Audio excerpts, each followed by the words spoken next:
सबसे पहले आतंकवाद और आतंकवादियों से लड़ते हुए हमारे जिन बहादुर जवानों ने अपनी शहादत दी है, उनकी शहादत को मैं नमन करता हूं, उनकी मैं स्मृति को नमन करता हूं। और साथ ही पहलगाम में जो निर्दोष नागरिक आतंकवादियों के द्वारा मारे गए हैं, उनकी भी स्मृति को मैं नमन करता हूं। मैं हमारे घायल सैनिकों के साहस को भी नमन करता हूं और ईश्वर से यह प्रार्थना करता हूं कि वह जल्द से जल्द स्वस्थ हो जाएं। मेरे दोस्तों, इन विषम परिस्थिति में आप सबके बीच आज आकर मैं स्वयं को बहुत ही गौरवान्वित महसूस कर रहा हूं। हमारे प्रधानमंत्री माननीय नरेंद्र मोदी जी के कुशल नेतृत्व और मार्गदर्शन में ऑपरेशन सिंदूर के दौरान आपने जो कुछ भी किया है, उस पर पूरे देश को गर्व की अनुभूति हो रही है। मैं अभी भले ही आपका रक्षा मंत्री हूं, लेकिन उससे पहले तो मैं भारत का एक नागरिक हूं। रक्षा मंत्री के साथ साथ मैं आज भारत के नागरिक के रूप में भी आप सबके प्रति आभार व्यक्त करने के लिए यहां मौजूद हूं। पहलगाम हमले के बाद हमारे जम्मू कश्मीर की जनता ने पूरी एकजुटता के साथ और पाकिस्तान और साथ ही साथ आतंकवादियों के प्रति जिस प्रकार से अपने गुस्से का इजहार किया है, मैं जम्मू कश्मीर की जनता का भी अभिनंदन करता हूं। मेरे साथियों, आपकी उस ऊर्जा को महसूस करने आया हूं जिसने दुश्मनों को नष्ट नाबूद कर दिया है। आपने जिस तरीके से सीमा के उस पार पाकिस्तान की चौकियों और बंकरों को आपने ध्वस्त किया, दुश्मन मैं समझता हूं उसे कभी भूल नहीं सकता। आपने देखा होगा कि आमतौर पर लोग जोश में होश खो देते हैं, लेकिन आपने जोश भी रखा, होश भी रखा और सूझबूझ के साथ दुश्मनों के ठिकानों को आपने बर्बाद किया। आज मैं यहां रक्षा मंत्री के साथ साथ एक मैसेंजर के रूप में भी आप सबके सामने मौजूद हूं। पूरे देश की शुभकामनाएं, उनकी प्रार्थनाएं और उनकी कृतज्ञता को लेकर आप सबके बीच यहां मैं मौजूद हूं। एक तरह से आप समझिए कि मैं एक डाकिया बनकर आपके बीच आया हूं और देशवासियों का संदेश लाया हूं। संदेश यह है कि हमें हमारी सेनाओं पर गर्व है। साथियों, ऑपरेशन सिंदूर सिर्फ एक ऑपरेशन का नाम भर नहीं है, बल्कि यह एक हमारी प्रतिबद्धता है, यह हमारा एक कमिटमेंट है। एक ऐसी प्रतिबद्धता जिसमें भारत ने दिखा दिया कि हम सिर्फ डिफेंस नहीं करते हैं, जब वक्त आता है तो हम कठोर निर्णय भी लेते हैं और कठोर कार्रवाई भी करते हैं। यह ऑपरेशन उस एक एक जवान की आंखों में देखा गया सपना था कि हर आतंकी ठिकाना, चाहे वह घाटियों में छुपा हो या बंकरों में दबा हो, हम वहां पहुंचेंगे और दुश्मन की छाती चीर कर हम उन आतंकी ठिकानों को खत्म करके ही हम वापस लौटेंगे। मेरे साथियों, ऑपरेशन सिंदूर आतंकवाद के खिलाफ भारत द्वारा चलाई गई अब तक के इतिहास की मैं मानता हूं यह सबसे बड़ी कार्रवाई है।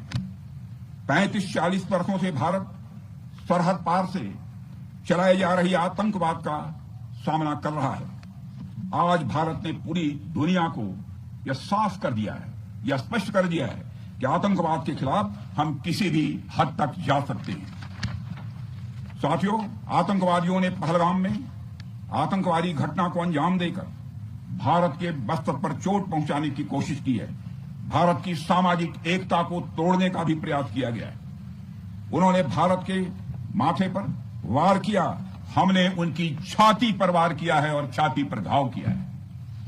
पाकिस्तान के जख्मों का इलाज इसी बात में है कि वह भारत विरोधी और आतंकवादी संगठनों को पनाह देना बंद करे और अपनी जमीन का इस्तेमाल भारत के खिलाफ किसी भी सूरत में न होने दे।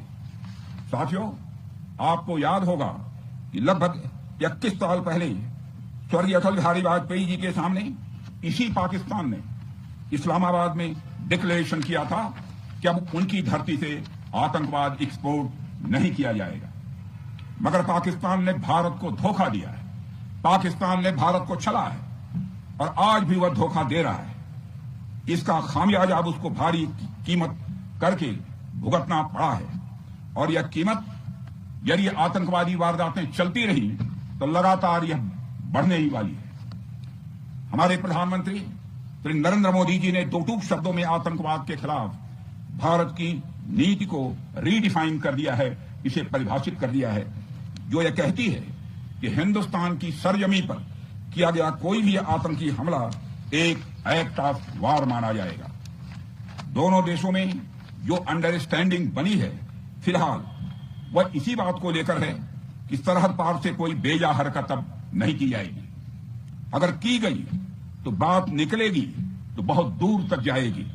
साथ ही हमारे प्रधानमंत्री ने यह भी साफ कर दिया है, आतंक और बातचीत कदापि एक साथ नहीं चलेंगे, और अगर बात होगी तो आतंकवाद पर होगी और पाक ऑक्युपाइड कश्मीर पर ही होगी।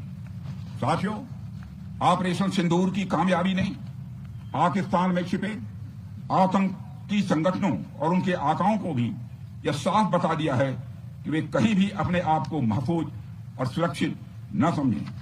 अब वे हमारे बहादुर भारतीय सेनाओं के निशाने पर हैं। दुनिया जानती है हमारी सेनाओं का निशाना अचूक है, और वो जब वो निशाना लगाते हैं तो गिनती करने का काम वह दुश्मनों पर छोड़ देते हैं। साथियों, आज आतंकवाद के खिलाफ भारत की प्रतिज्ञा कितनी कठोर है इसका पता इसी बात से चलता है कि हमने उनके न्यूक्लियर ब्लैकमेल की भी परवाह नहीं की है। पूरी दुनिया ने देखा है कि कैसे गैर जिम्मेदाराना तरीके से पाकिस्तान द्वारा भारत को अनेक बार एटमी धमकियां दी गई हैं। आज श्रीनगर की धरती से मैं पूरी दुनिया के सामने यह सवाल उठाना चाहता हूं कि क्या ऐसे गैर जिम्मेदार और रोग नेशन के हाथों में परमाणु हथियार सुरक्षित हैं? मैं दुनिया के सामने यह सवाल खड़ा करना चाहता हूं। मैं मानता हूं कि पाकिस्तान के एटमी हथियारों को IAEA international atomic energy agency की निगरानी में लिया जाना चाहिए। मैं यह कहना चाहूंगा और साफ तौर पर कहना चाहूंगा। साथियों, हमारी सेनाओं हमारी सीमाओं पर अपनी मातृभूमि की रक्षा के लिए जिस तरह से आप सभी बिना रुके बिना थके दिन रात लगे रहते हैं, वह अपने आप में अद्भुत है और अद्वितीय भी है। आपकी यही बातें हम सब भारतीयों के लिए मार्गदर्शक का कार्य करती हैं। यही कारण है कि मैं हमेशा आपसे मिलने के लिए उत्साहित रहता हूं, ताकि आपके अंदर की ऊर्जा से हम सब भी कुछ प्रेरणा ले सकें। साथियों, आतंकियों ने पहलगाम में धर्म पूछकर हमारे निर्दोष लोगों को मारा। उसके बाद आपने जो जवाब दिया उसे पूरी दुनिया ने देखा है। उन्होंने यह नहीं सोचा कि आम नागरिकों ने उनका क्या बिगाड़ा है, उन्होंने ऐसा क्या किया है कि उन्हें मार दिया जाए। पर मैं यह कहना चाहूंगा, आतंकियों ने भारतीयों को धर्म पूछकर देखकर मारा, धर्म पूछकर मारा, तो हमने आतंकियों को उनका कर्म देखकर मारा है। उन्होंने धर्म देखकर बेगुनाहों की जान ली, यह पाकिस्तान का कर्म था। हमने कर्म देखकर उनका खात्मा किया, यह हमारा भारतीय धर्म है। एक रक्षा मंत्री के रूप में मुझे आप सबको बेहद नजदीक से वर्षों से जानने का और समझने का अवसर मिला है। मैं आपके साहस और पराक्रम को तो जानता ही हूं, साथ ही साथ पहलगाम जैसी घटना के प्रति आपके गुस्से को भी मैं अच्छी तरह जानता हूं। साथियों, मुझे पता है कि पहलगाम के बाद आपके अंदर गुस्सा था, पूरे देश के अंदर गुस्सा था। मुझे पता है कैसा महसूस होता है जब धमनियों में बह रहा रक्त बेकाबू होने लगे, और मुझे इस बात की खुशी भी है कि आपने अपने गुस्से को सही दिशा देते हुए बड़ी बहादुरी और सूझबूझ के साथ पहलगाम का बदला लिया है। रही बात पाकिस्तान की, तो उसकी बात ही क्या करूं आपसे।